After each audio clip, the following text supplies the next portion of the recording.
I don't know if I have any family in India. I never experienced any of that. And it was just really hard to explain that question, to be honest. A lot of people, unfortunately, try and put you into this box. My eyes are watering.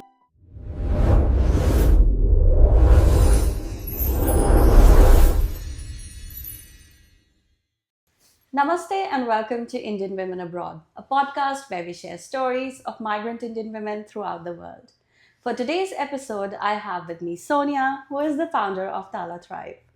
Welcome to this show, Sonia. Amazing. Thanks for having me. And I know we've spoken before, and you've spoken about, your Malaysian-Australian, and you've got Indian heritage, and that's how you ended up founding your startup.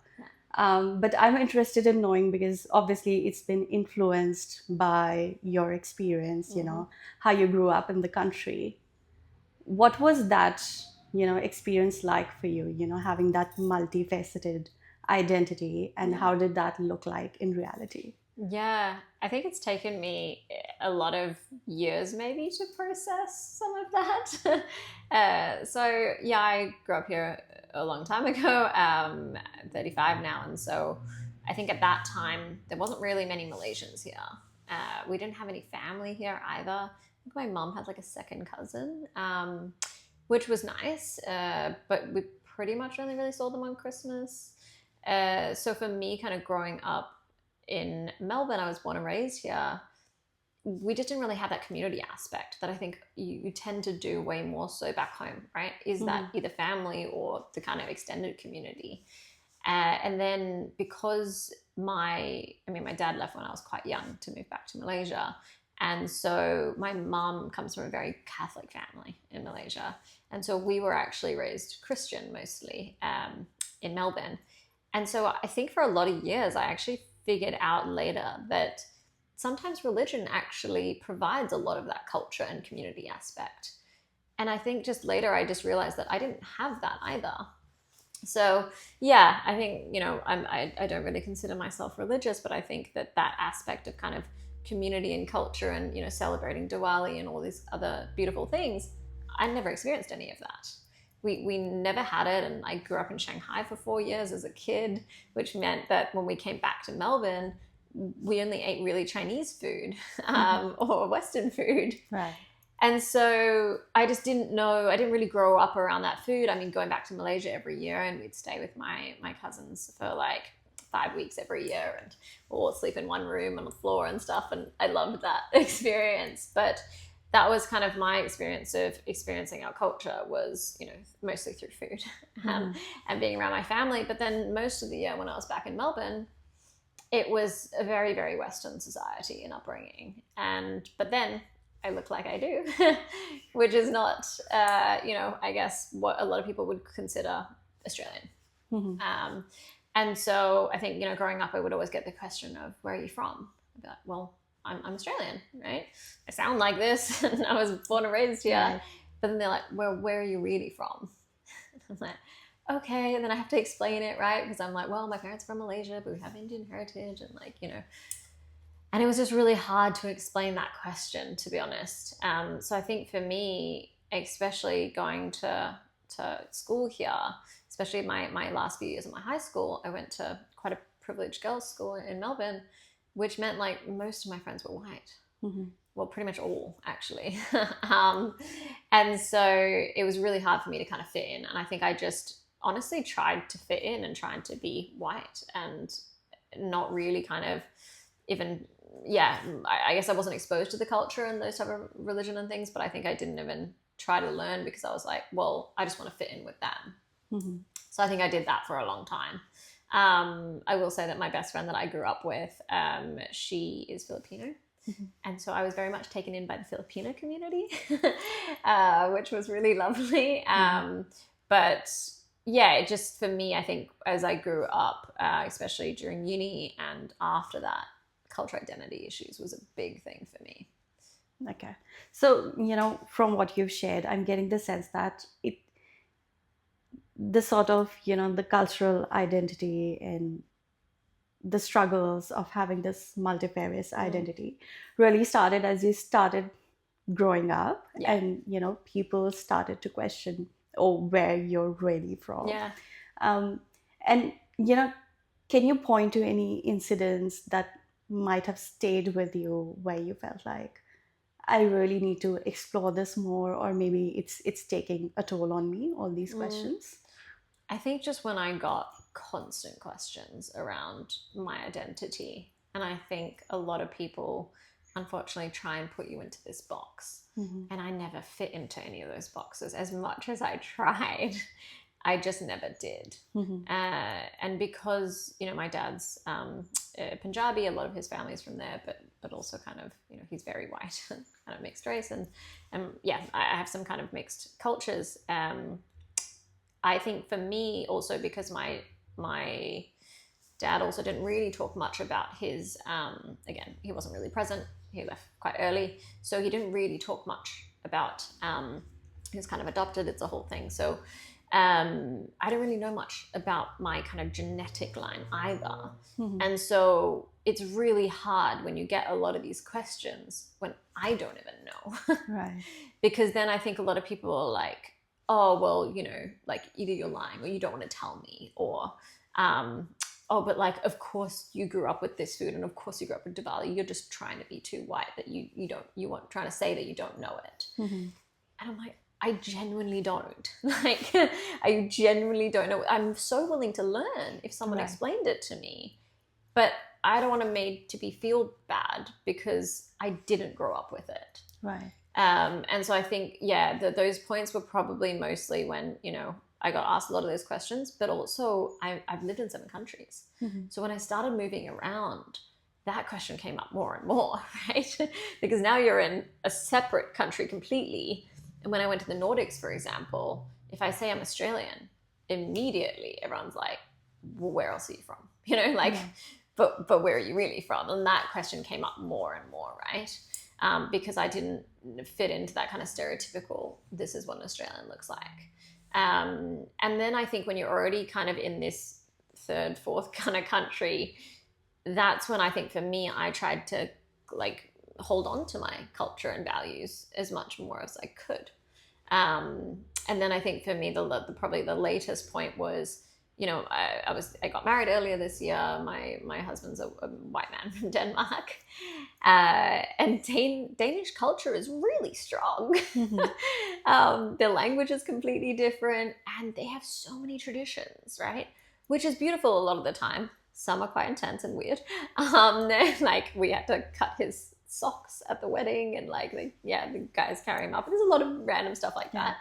And so when we're starting to plan this out, years ago, we were like, okay, we'll do these Danish traditions. But then I was like, but then what can we do? Like, I want to bring my side of the culture to this as well. And that's when I kind of started really feeling like I want to know more. Because I was never really taught it. And so, I called up my cousins in Malaysia, and I was like, well, what do you do for weddings? Like, what's Malaysian? What can I bring?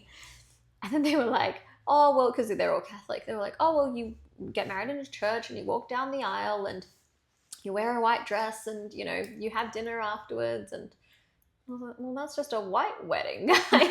Like, what else we got? And so I was like, this is really frustrating. Right. Because also some of them have Portuguese heritage, and it's just so mixed that, and I think because of the religion aspect, it was very much set with a lot of the white traditions. So I think around those points were where I think I tried to hold on or learn more about my culture. Okay. Obviously, we've taken a few steps forward. I'll try to bring the conversation back. You said you had all these experiences. Were there any times when you brought these questions home? Like, hey, I get asked these questions all the time, and it's just, I don't know, weird and awkward or whatever it is, whatever you were feeling at that point of time. Was there some sort of response that you got, something that helped you or didn't help you, whatever? It wasn't helpful. I tried the first few times. I think, with a lot of Asian parents, I think unfortunately kind of the topics of mental health, growing up a while ago, were not really talked about or just brushed aside. So, the response I got was, oh, well, just tell them your family's from Malaysia. I was like, but my name and the way I look, like, obviously there's more to it than this, right? I'd never been to India. My mom's never been to India. And I think she just had no want to even learn anything of it or go or anything like that, right? So it was very focused on Malaysian culture and traditions and food. So I tried, I think, in the early days, and I just kind of got pushed back or very one word kind of responses, and then that was it. And then I think I just was like, okay, well, I guess that's it. And I think, yeah, that was probably around the same time where I was just trying to fit in and be like everyone else, which obviously I don't. But yeah, I think with that kind of response, and because again, we didn't have any other family, right? And I didn't know anyone else in my situation, I guess, because, you know, my best friend was Filipino, but she was born in the Philippines. She came here when she was very young. So that's very clear, right? What her culture and heritage is. Or, you know, if someone had come directly from India, then again, very clear, they have family there. I don't know if I have any family in India. I'm quite sure I do, but I don't know of any and their names. So I just didn't know anyone else that had the same type of, background as me. So at this point, you know, you're probably also at the time where you're starting uni. So what did you study and what was that experience like? Yeah, it was honestly quite nice. So in my last few years of high school, I went to, like I mentioned, quite a privileged girls' school. And, you know, my dad had only kind of paid for my high school and then left, right? Like didn't pay child support and things like that. So we didn't really have anywhere close to the money that a lot of these girls did going to this school, because naturally then you kind of, if you're going to pay for quite an expensive school, then you kind of have that social kind of background, which I just didn't have. Right. And so I started, but then it was only a girls' school as well. And so then I started university at 17. I studied psychology at Monash. And for me, it was just such a nice melting pot of different people from all different backgrounds and experiences and, communities and situations, I think. Whereas I think I felt very much an outsider when I went to that specific school, because I didn't have the kind of, same situation in terms of money and opportunity, and also my background and culture and everything. But then, going to somewhere like Monash, it's just, a melting pot of everyone. And then I could actually, you know, pick and choose more so as to like, who did I want to hang out with? And, you know, we had a really fun group of so many people, probably like 15 of us or something. And everyone was just different cultural backgrounds and doing different things and coming from all different places. And so I loved that. I think it just made me not feel so much like an outsider. But at the same time, I was working 3 jobs at once just to be able to, you know, move out of home and, survive living, you know, paying rent and stuff. So I did about 40 hours a week of work on top of full-time university. So tough, but I preferred it from a kind of, maybe mental health point of view. Right. And the reason I bring up your studies is because, you know, what you studied and your startup, they've got so much in common. But do you think, like, in hindsight, was there a specific reason why you chose psychology? Or was it at that point you were like, maybe I can't get help from external sources, but if I did it myself, maybe I'd understand my challenges better? Yeah. Honestly, the only reason I think I studied psychology was because I had a really great psychology teacher in high school. And it was something I was good at and I liked it. And I definitely wasn't great at math. Was not my strong suit. But, you know, just, didn't have the top marks, right? But I also, you know, if you say kind of lucky or not, is that I didn't grow up in a household where I had to study all the time. I actually pushed myself to study because I wanted to make sure that I was independent and that I wouldn't rely on a man for finances and living. And so, because I'd just seen kind of my parents' divorce and it was really rough, right? And so I think for me, it was like my mom never really, actually, she would always, you know, even during year 12 exams and stuff, she would be like, oh, well, let's go out and do this, or, you know, like, oh, why are you constantly studying? And I'm like, I need to study. I need to do well. And I would literally go to like the state library in the city like all day, like on weekends, just because I needed to be out of the house to be able to study. So I had a very different take on that than most kind of Asian families, right? Where it's completely the opposite way around. But yeah, I just loved it. I was good at it, and I felt like, you know, I wasn't good at some other things. So that was why. And I think I was lucky to get into psychology at Monash, and I did like, you know, science and other subjects as well.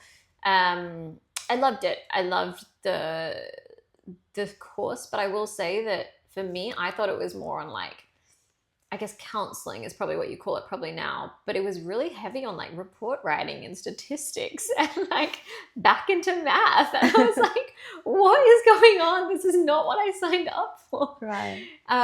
So I never went on to do my master's in it because I realized like, I don't want to do any more of this. I did 4 years of that. And so, yeah, I didn't end up kind of doing my master's, but from a kind of like general living perspective, loved that. But yeah, it's not why I think that degree doesn't have too much to do with why I started my company. It was more the fact that I struggled to find a therapist when I was in my early 20s. So I tried to see a few different therapists, and you know, the first one was like, you should cut your parents out of your life. It's not okay what they're doing. And I was like, I moved out of home, like, you know, yeah, their expectations are ridiculous, and like, you know, they don't have any boundaries. Like, it's not super uncommon. Yeah. Like, like it's not great. I agree with some of the stuff they're doing, and I want to learn to set healthy boundaries, but like, I'm not going to learn that from you because you don't get it. Right. And so then I was like, okay, that didn't work. Tried someone else like a year later. And she was like, you should just sit your mum down and tell her how you feel. I was like, how do you think that's gonna go down? Like, I don't want to die. Like, you know, like, she's gonna be like, you're fine, toughen up. Like, you know. So I was like, this isn't working. And I think after those experiences, I started to kind of question the system, and also question then my studies, because I started to realize that there was nothing around kind of cultural competency in psychology or therapy. And unfortunately, literally to this day, there is still nothing in most universities for psychology or counseling around culturally competence. So yeah, I think that's when I started questioning in it, where I couldn't get the support I wanted. Yeah, that honestly makes, you know, when you were sharing your experiences, I've never been into therapy. It's not something that I'm proud of, probably needed. Yeah, everyone needs it. Yeah, everyone needs it. Yeah. That's 100% true. Yeah. But even the general population, like, I can't imagine you sharing it with, you know, your friends who don't come from the same cultural backgrounds or experiences. Because when my colleagues ask me about, you know, the sort of relationship I would have with my family and things like that, they get really surprised that I talk to my parents almost every day. Yeah. And they're like, you talk to your parents every day? That's too much. Or, oh, your parents are coming to visit. Oh, they're going to be here for 3 months. Oh, they're going to stay with you.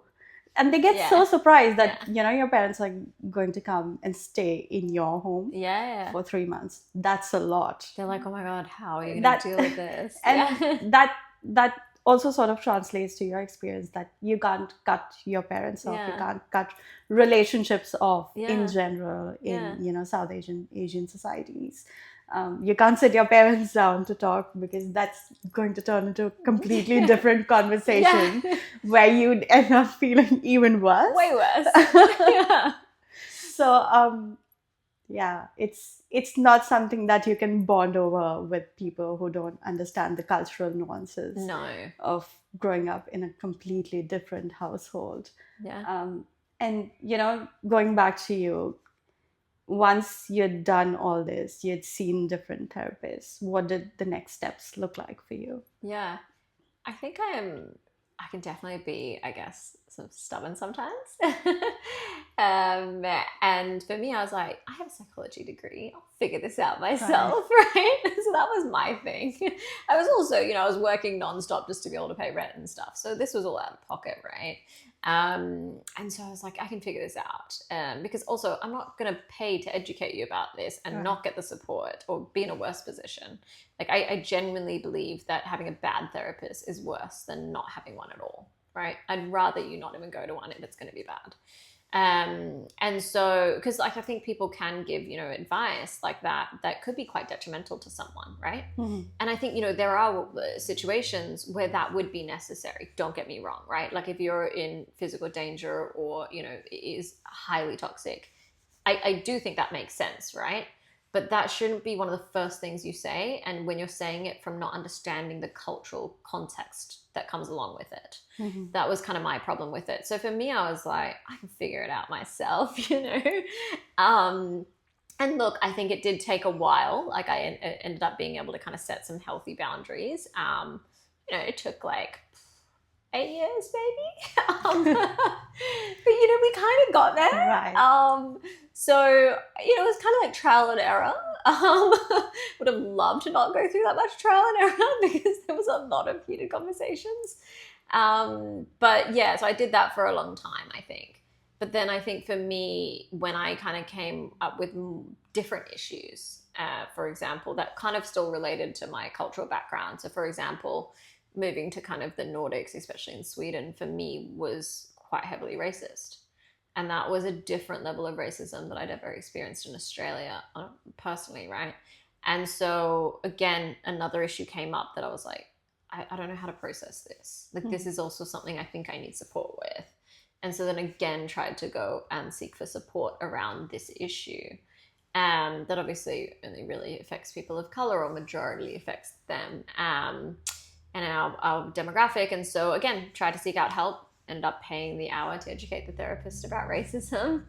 And I think that was kind of the kicker for me, where this isn't working. And like, why is there not support for people of different cultural backgrounds?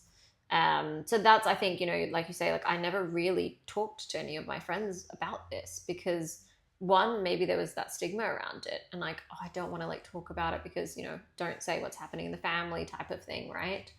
But then also there was that thing of, but they're just not going to get it. Right. Like, why even try, right? Because they're going to give me some horrible advice. It's not going to work. I'm going to get more frustrated. And then I think, when I kind of experienced more of these issues, I was like, okay, now I need to talk to my friends that at least have different cultural backgrounds, but based in the Western world. Right. I was like, what do you do about this? And I think based on their responses, I was like, okay, we need something to support us because this isn't working for a lot of people. Yeah. So, you were in Melbourne, you've now moved to Sweden, and you've had all these different experiences. Is it at this point that you'd start thinking about your startup, or are there more steps involved?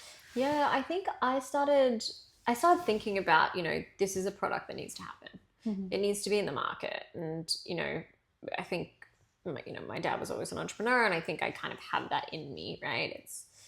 It's quite annoying sometimes. I would love to go back to a stable job sometimes, the salary that you can clock off at a normal time. But so I think I always had in the back of my mind that this is a product that needs to be built and we need to have this support and access to this type of care that we don't have. But I think at the time, I was stuck on a visa in the Nordics and I wanted to stay. And so I was like, okay, well, I need to keep my job to be able to keep my visa. And to be honest, I think for me, like I started, running a lot of startup spaces and I worked in venture capital and I was getting really great experience. And for me, I think actually one of the reasons why I didn't want to go on to do my master's was also that I want to help more than kind of one-on-one. I think that with tech, you can kind of go one to many, right? And so for me, I was like, okay, but if I learn more about running a tech company, investing into tech companies, just learning more about that, then I could do something later on and use all my experience and knowledge from that to be able to run that. And so I think there was that aspect. I wanted to learn more. I think the other aspect for me, like, I then moved to Copenhagen for 2 years, still, working in consulting for different places, mentoring a lot of underrepresented founders, right? Because I only wanted to mentor female founders or minority founders. Harder for us to raise capital, or grow, expect, etc. But I think after those kind of experiences, I think it's like imposter syndrome. Like, it was a big thing for me. And I think, to be honest, I think my husband gave me a really big push to be like, okay, I have the stability. You go out and do this now, right? We don't have kids. Like, why don't you just try this, right? And to be completely honest, I wouldn't have been able to do that without him and him having a stable job and income. Like, I think, let's be honest about that. I'm incredibly privileged to have that opportunity that not many other people can get, right? So, I was able to not take a salary for a year or so. But then also, I think, when I moved to London, because he got a job there, visa issues again, had to quit my job. Right. And so again, it's like, well, if I have to quit my job because it's in person and I'm dealing with visa issues, you can register a company in the UK without having a visa personally. So that's what happened. Right. So I think I did need that push. I think I always knew that this is a product that needed to be in the market. But I think I definitely needed that push to be like, you can actually do this. Because, imposter syndrome, I think, has always been a factor for me. Right.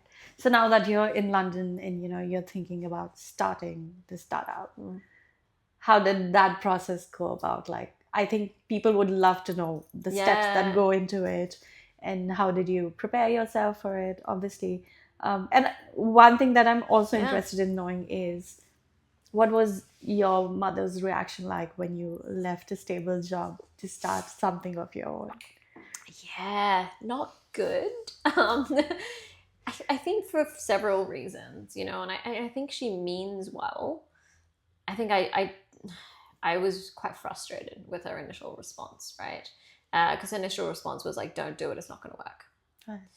And it was pretty strong, right? And at that point, and even now, like, as a founder, you're always going to, at least for me, imposter syndrome, I'm going to doubt myself a lot. So anyone I need around me, I need them to be the biggest cheerleaders.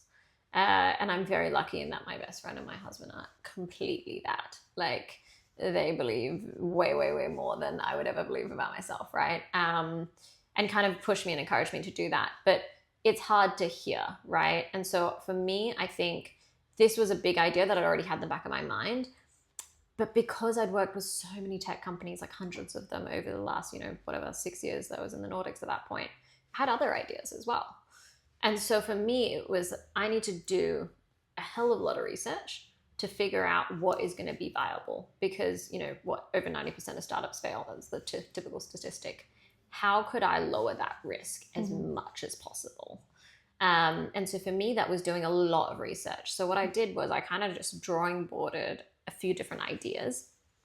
And then obviously Tala Thrive was one of them, without a name at the time. And I would start looking into things. So I would look into the market, what's available currently, test a bunch of products. Like, for example, with Tala Thrive, I interviewed over 200 therapists and coaches. I probably interviewed about at least 300 people, either through surveys or actual like phone calls, video calls.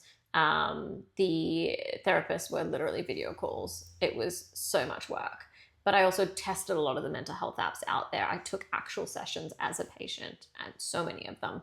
I had some friends, luckily, that were investors into some other mental health apps. Call them, how do they make most of their revenue? How does this work? What are the pain points on some of these things? So I did a lot of research to make sure that I could lower the risk as much as possible and basically figure out how viable is this. And it just came to that kind of process of elimination for me, where a lot of the other ideas I had, it was either something else was too similar in the market. I don't think I can make something that was kind of unique enough. I didn't care about the problem enough, or I don't think it was financially viable, or there was maybe lowered risk, but not as lower risk as what I felt like something like Tala Thrive would be. And I think for me is that people are, you can have kind of your values and what drives you for different things. For me, it's not money, right? obviously it would help to be less stressed. Don't get me wrong. But for me, making sure that people can get access to the right care, to cultural competency, to make it accessible on a global standpoint is super important to me. And it's what drives me, because I would have probably healed from a lot of trauma 15 years earlier than what I did when I finally got a really good therapist, right? So I think for me, I really want people to have that access earlier in life so they can have a better trajectory. So yeah, I think for me, like, I know that shit is going to hit the fan at some point. Something's going to go wrong in a startup, right? And so what is going to keep driving me when I'm working till 3 a.m. every night is being able to do that. Right. And so I was like, you know what? This is the only one out of all the other ideas that is going to keep me pushing to make sure that this works. Yeah, I think there's a very important lesson there that you mentioned, while you were speaking as well, that I didn't care about that problem enough to go all in on it. And that's just so important, when people think about, oh, should I give up my job and start something else? Money can't be your only driver. It has to be that you have to care about whatever you're doing enough to keep going, even if it's 3 a.m. in the morning. And you also mentioned that, you finally found a therapist that gets you. Was it during your research that you found them, or was it before that, after that? It was before. So I had some sessions with a woman online that I thought was really good and really helpful. But then, I found another one while I was doing my research as well. Because I think a lot of therapists, they focus on different things and different modalities. And so, for example, a friend of mine had mentioned something called IFS, so internal family systems, and it's just a different kind of therapeutic modality. And I'd never heard of it before. And she was like, it's super helpful, also coming from like an Asian background. And she's like, it's really helpful with like kind of family stuff. And I was like, okay, I need this. So I think previously I'd worked on kind of like a lot of inner child healing, and which was really great. But I think for me, I wanted to then go, okay, I think I've done a lot of work on this. I'm going to try something else now. So it didn't mean that therapist wasn't great. She'd been super helpful for different things.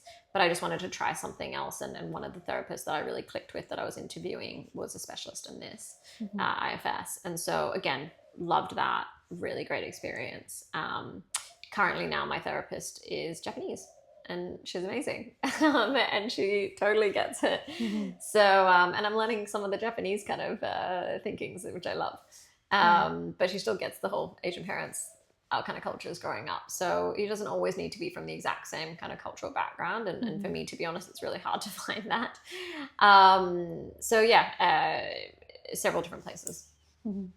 And, someone who's watching this and it's their first time listening or getting to know about Tala Thrive, can you tell them like exactly what the startup does? Yes. So we're an online mental health platform. We focus purely on culturally competent care. Basically, that means that we have real people, and make it very clear that we don't use AI therapists because, I mean, even if majority of the therapists right now, the real people aren't working for our demographic, AI is definitely not going to cut it. But yeah, so we basically match you to a therapist or a coach that understands your culture, language, or religion. So, for example, you can take a session in your native tongue, because even if you speak English fluently, it doesn't mean that that's your native tongue, and it's so much easier to express yourself in your native tongue. Or there's a 10 kind of question onboarding process, very simple. And then you can, we ask you, what would you like support with? And some of the options that you can choose on our platform are not on any others. So is that visa stress, for example? Is that culture identity issues, colorism, which is pretty rampant within our society, right? It's preferring people with lighter skin to darker skin, or skin bleaching creams, things like that. Some of these options, it is only kind of available in hours. And then you basically get two options of your two best matches. So you can view their profiles. You can also view their lived experiences of these practitioners, which I think is really handy because, for example, maybe they are Muslim and they've married someone Hindu, or they've gone through a divorce, or they have struggles in their corporate life because no one understands some of their struggles that they go through, or, the bamboo ceiling, for example, if, we use that. So, you can get matched to someone that maybe understands what that's like. as well from a personal standpoint. But then, you get on a video call with them on our platform. So that's kind of our base product at the moment. But then we have a few other things that we're looking at where, one, it's, bringing down the stigma around mental health within our communities, because it's there, right? We don't really openly talk about it. Right. So I think the education piece is really important, right? And so we've built out kind of our first, what we call self-guided program, and it's around generational trauma. So it's built out by 3 expert therapists. One of them's a racial trauma expert and psychiatrist at Columbia University. It's basically education around what is generational trauma? How does that present in your body? How do we heal from some of it? Or how do we cut it for the next generation? So some of those kind of self-work tools. And then, on the other hand, we kind of have some, what we call kind of affirmation cards with like a question on the back. And they're really relatable. So they're things like, auntie gossip is noise. Your inner voice matters more. Or I'm stronger than the slipper that hurt me. Like relatable stuff. It's again the kind of first kind of culturally relevant affirmation cards as well. So again, let's talk about it. Let's use the conversation questions. We do some events around this. We kind of try and bring down the stigma. And just on these affirmation cards, which I found so relatable. How many of these cards are there? And were you the one who designed it, or was there more input involved? Yeah, so actually my whole team and I at the time just kind of, we sat down and had a meeting, and some of them are like, in different countries, so it was online. But we had the most fun. It was literally this like Excel document that we all just put in our ideas of stuff. Right. And then we kind of just like limited it down, because the thing is I actually had, so I have them on me, but I had used them actually only as a business card. So for example, this one says, I'm beautiful and love the color of my skin. And on the back is a QR code. And so it was literally just, I wanted a fun business card that people remembered. Right. But then so many people were like, well, can I buy these? And in my head, I'm like, no, we're a tech platform. Like, no, like it's a business card, guys. Right. But so many people were like, oh, I really want to buy these. I want to give this to my wife. And we was like, oh, can I take 2 or 3 and stuff? I'm like, no, I'm running out of them. And so that's after that being told so many times. I was like, okay, I need to actually be able to sell these so that people can use it. And then I said, okay, well, I want to put a question on the back because I want this to be a conversation. Right. And so either you can do it with friends or family, if you dare, where we can actually have these open conversations, or you can use it as a reflection question. So I think, let's be honest about some of the things that we've experienced, and that's not great, and we joke about it, but let's actually do something to heal from some of it. So it's 30 or so in a pack. Our whole team came up with it and designed it on Canva, like very kind of scrappy, but I think it looks pretty great. And it comes in a little box now, so you can purchase it in Australia or the UK currently. But it's been really fun, honestly. One of the funnest things that we did as a team. It's actually hilarious because obviously these are serious topics, but the way that we laugh about it, right? It's such a South Asian thing to do. It's totally but honestly, it's so many different cultures as well, right? And my team some are from Nigeria, and some are from other parts of Asia, some are British. Like it's such a mix, right? And there's so many things that connect us. And we realized actually when we were writing these things down, I was like, oh, I had that. And then they were like, you had that too? And I'm just like, oh, this is not good. And so we'd like kind of share stories, and it was just, it was funny, but it was kind of trauma bonding or whatever you call it.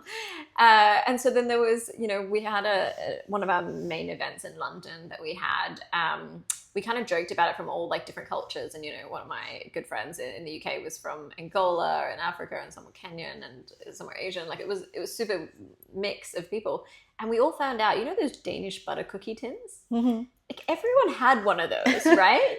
But what was in it? Sewing supplies. Exactly, right?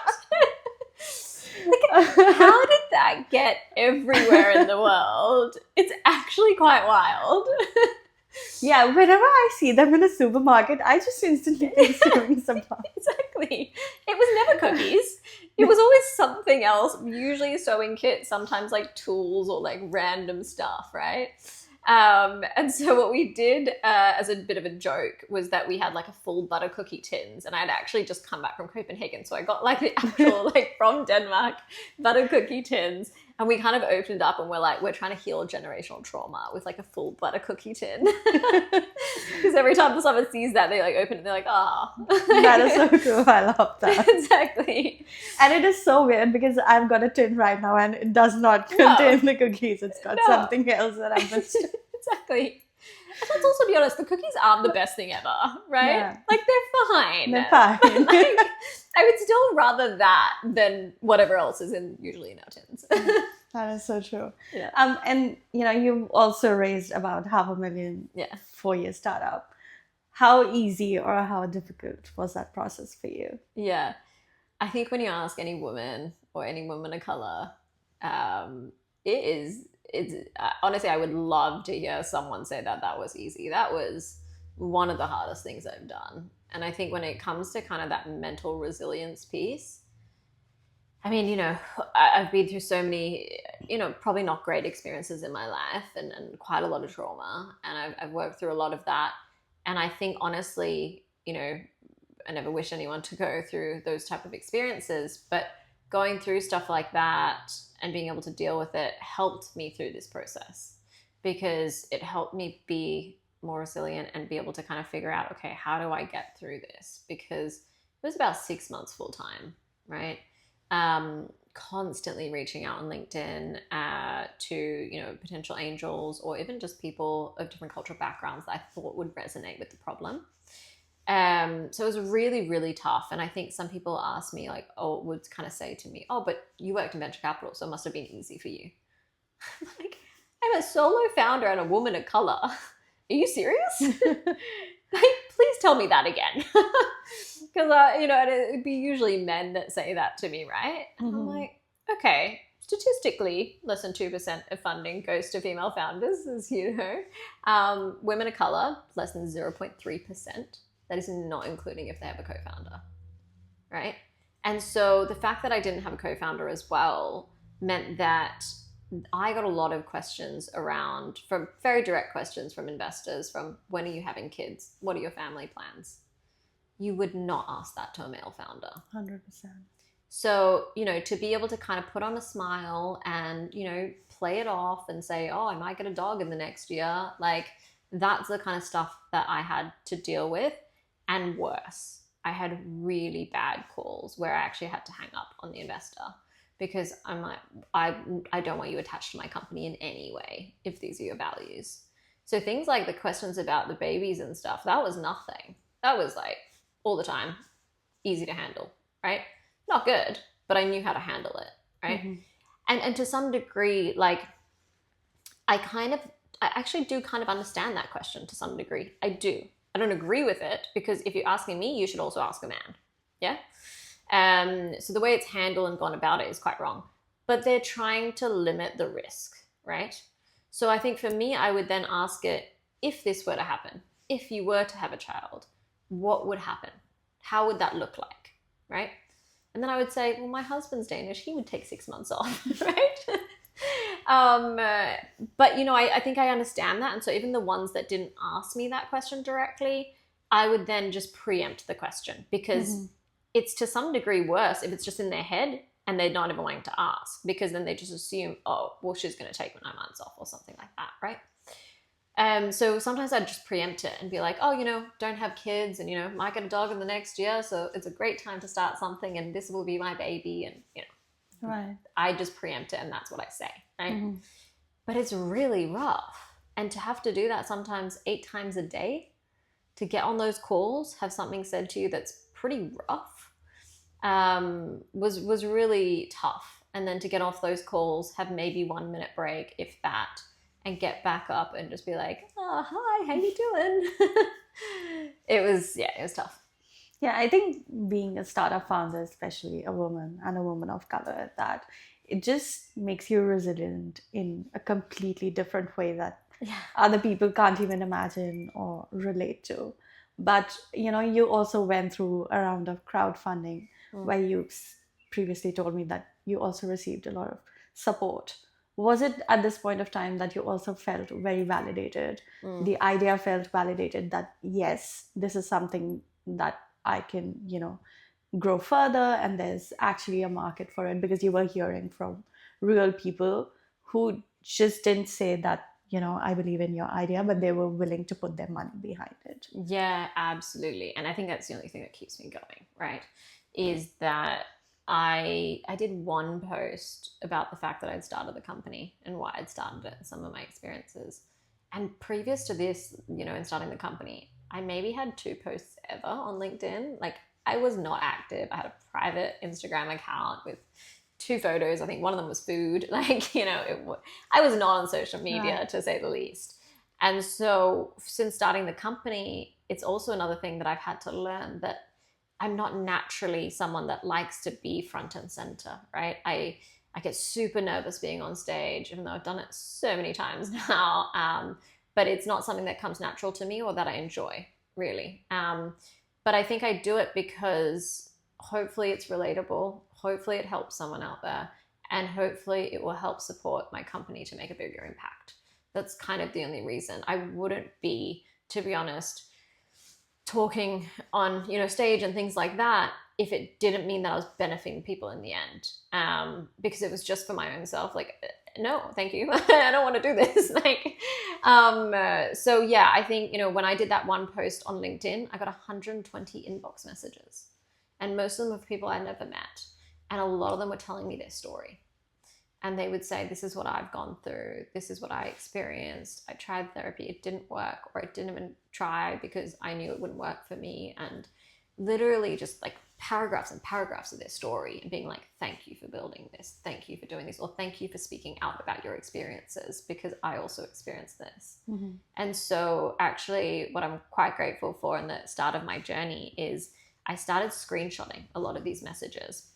Or when an investor would come in literally without speaking to me, a couple messages back and forth, and put in like a pretty big investment, because they were just like, 100% believe in this. This is so needed. Thank you for building this. All these kind of things. I would screenshot some of these, and I put it into a folder on my phone. And it's just when I have a hard day and it's rough, something goes wrong, which is a lot of the time, I look at these messages and I look at some of these and go, this is why I'm doing it. Mm-hmm. So yeah, it's the only thing kind of really pushing me through. And now that you've built this platform, to someone who's watching this, and maybe they're a parent who sort of perpetuated the problem. Yeah. But it's not something that they're doing knowingly. It's how they've been conditioned, how they've been brought up. Yeah. Do you feel like there's certain bits of advice or things they can do now that they're at the later stage of their life that can improve their relationship, not just with their kid, but in general, make them feel better as well? Yeah. Look, I think that there's a lot of things that can help. I think that education piece is really key, right? It's just learning more. Mm-hmm. And so there's that aspect of it, learning more. How can I do better? What works for your kid? What works for myself, right? Because I think that when you look at, especially autoimmune conditions, 80% of autoimmune conditions are presented in women. And a lot of the times it's because we hold a lot of trauma, right? And so different things that you've experienced in life, maybe you're like, oh, I'm fine, it's fine, I'll put it behind me, whatever it is. But a lot of the times it will come back, and it usually comes back as a physical response to kind of these things. Or say you've experienced something like abandonment or something like that, right, where someone's left. Then the next time something similar to that happens, it'll trigger something inside of you, right? So to kind of limit that triggers, you need to do some of that healing. And that's just something that I've just spent so many years on, right? And so for me, it's like, yes, there's a lot of things that I think you can do on the education piece and learning. But I think that professional advice and support is really important. Mm-hmm. So if you can access it, I know that not everyone can, and I think we need to be, open and honest about that. And I think I want to be able to, we're slowly going to be working with corporates to have Tala Thrive as their employee benefits, so we can actually support the diverse employees that work for them, but also, working with government to be able to kind of have that more accessible from a financial standpoint. But I think that, you or I or even, someone else that you could go to and ask for advice potentially could be helpful, but none of us are a professional to do this. And so if you can and you have access to it, a professional will always be the best. So yeah, I think we're trying to make it as accessible as possible. But if you do have access, or you can, afford it, or go through your company to it, really try it. Because I think there's a lot of people that think, and especially men, let's not generalize, but especially men, like, I'm fine, I don't need this, right? And it's actually one of the reasons why we have executive coaching on our platform, because honestly, it sounds a lot cooler, right? To say that you have an executive coach. Yeah. And so if a man goes to, or anyone goes to an executive coach, all of our coaches are very, in tune with the fact that if you're presenting kind of, other psychological kind of conditions, or you have a lot of trauma, they need to do an assessment on you in the first call. If you're presenting with any of these, they'll say, okay, I need you to go see a therapist first. You can come back to me after this, right? Say you're going through a relationship breakup or something like that. Go to a therapist first, work through some of those things, and then you can go back to a coach. But it's so much easier on our platform, right? Because you've already answered everything. You literally just click one button different. You now want a therapist. Mm-hmm. So it's that kind of, cyclical relationship that we hope will help as well with having both therapists and coaches. Mm-hmm. I have both, and my executive coach is incredible, but really great from a kind of more business point of view, right? And then my therapist is more for like past trauma stuff. And now that you're back in Melbourne and you're a full-time founder now, what sort of support? You've already mentioned your best friend and your husband. Yeah. They've supported you 100%. In reality, what does that look like? And if someone's wanting to go all in, the community around them, what advice would you have for them? Yeah, you need a lot of support. I think one of the things I realized is, it depends on the person that you are, right? I kind of, have that imposter syndrome. I need that kind of support on a mental aspect as well, to be like, you can do this, and that kind of encouragement in general. So I think there's that kind of physical, mental kind of support, and there's the physical, like, okay, finances, are you going to be able to do this without a salary for a while? Like, that's definitely a support piece, right, that you need to think about. And then there's other things where, I think when we were in London, my partner had a job that his hours weren't as bad. Now he's a management consultant, not the best hours, but previously his hours wasn't that bad. He was getting home at 6 p.m. every night, which meant he made dinner every single night. He cleaned the apartment. Like, he did basically everything else, to the point where, like, I would be out all day with meetings and stuff like that. I'd come home, and have dinner and change and go back out for an event for work. And, to the point where he would literally steam my dresses, be like, what are you wearing? I will put it out. I will iron it. Like, it is physically being there nonstop, right? So there's that aspect of it. The other thing is that because he's a management consultant, he did a lot of our financial spreadsheets. Like, it's to the point where he was just so ingrained in so much of what we did, right? To basic things of messaging you before you're getting on stage and being like, I hope you're going to do amazing, blah, blah, blah, whatever it is. So there's those type of things. And then I think for me, I also needed some friends that I didn't talk about work to. Right. Right. Because that's really important. At least for me, it was, right? So my best friend, like, sure, of course I'd tell her some of the stuff that was happening. And of course she'd be super supportive, but she's a migration agent. She works at she doesn't understand a lot of the work that I do. I love, right? Because in Europe, a lot of my friends were in venture capital or finance or business. And so it was so easy for us to naturally talk about that stuff, right? Or we kind of knew people and be like, oh, I can put you in touch with this person, or like whatever. And great, very helpful and super, super necessary to have founder friends. I literally just had a call from a woman that I probably haven't spoken to in maybe 6 months or so at least. And she just reached out and she was like, hey, I really need to chat to you about, whatever co-founder situation and whatnot.